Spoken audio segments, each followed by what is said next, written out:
there's just a whole collection of teams, Sam, that could get into the playoffs this season. Preston are 4th, Millwall are 5th.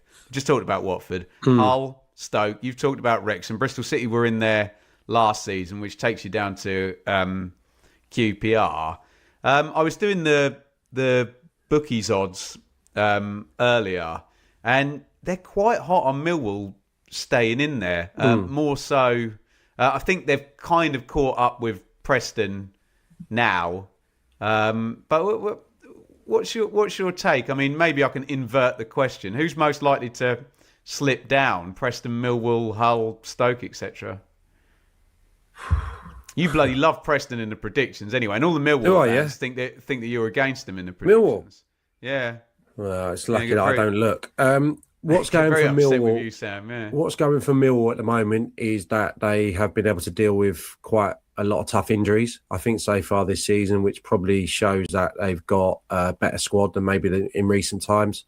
Home form's on point, Sam. 23 points in 10 at home. Yeah, the depth is there. All of a sudden, I mean, that's a tough Christmas that they've just navigated. 8 points from 4 games, the 2 draws, Southampton and Ipswich, right? Yeah, 2 year 1 parachutes, yeah. Tough going. Had to fight hard against the most inspired goalkeeping performance you've seen in many a year in that Swansea win. Late goals to beat Bristol City and Swansea, showing the character. A lot of late goals. I think 12 after the 70th minute for Millwall this season, which is 3rd best in the league. Their home and away goals as well. So that's been a feature. Centre half, Taylor, top player. Obviously, we know what Cooper's all about, but he looks to be a great addition as well. So, yeah, there's loads to like about them. It's just whether you can maintain it, isn't it? That's the bottom line. But they're going brilliant at the moment. Listen, I'd love to see it because that's where I started. Obviously, my first team career. I'm over there a lot, covering games, and that it would bring a uniqueness and certainly a freshness to the Premier League in comparison to what we've seen, which has been quite repetitive, hasn't it, at times across the last decade or so. Sam, you look in those dugouts as well. Alex Neil, Millwall, he's perfect. Promoted before, been around forever. Paul Heckingbottom, Preston. They just got to stick around it this year. They got to stick around it and try and get in the playoffs. That's the reality, because they've had so many nearly misses. They need to stay around it. If they can get some players back, which I imagine they will be doing, then they've got as good a chance, of course, as Watford, Preston, Hull.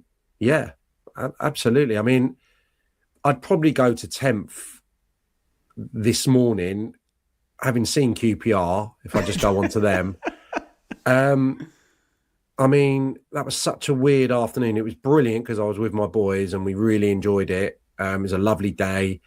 But my God, they look light years away from they were a few months ago. And having lost Burrell, who in the first half got injured, had he been able to play 90 minutes against Sheffield Wednesday, I think we'd have been talking about him getting a hat-trick because he was the one shining light. He'd already spurned a few opportunities. He'd scored the opening goal. That's going to be a big blow, I think. And ironically, Colley comes on and gets 2 brilliant goals, but Colley is not Burrell yet. And I think he's been kind of talismanic for Rangers this season. Really like Mbenge, the right back. He's playing right back. He looks terrific, game, but he's quite clever on the ball as well. I like his character. So he looked good. Madsen was really poor, other than the assist for Burrell's goal. Kone really off it. Kone just looks a little laboured, thinking about things rather than doing things intuitively. Ball getting taken off his toes quite a lot. Had such high hopes for him after the goal-laden start to the season, but he's been a little bit indifferent as well. So, and the pitch is awful, Ben, as well. So I can't see QPR being that playoff side that I maybe envisaged a few weeks ago. But, I mean, I'm just going to put it on you. Are you discounting Leicester, Southampton, Birmingham, Sheffield United? Can I box those 4 in together? Because those 4 probably would have been playoff. They would have been top 6 for me, wouldn't they? Probably along with Coventry and Ipswich, I would say would have been my top 6. So many people would have had them in. I just want to, just shout out Jay Christo, popular around this time of the year.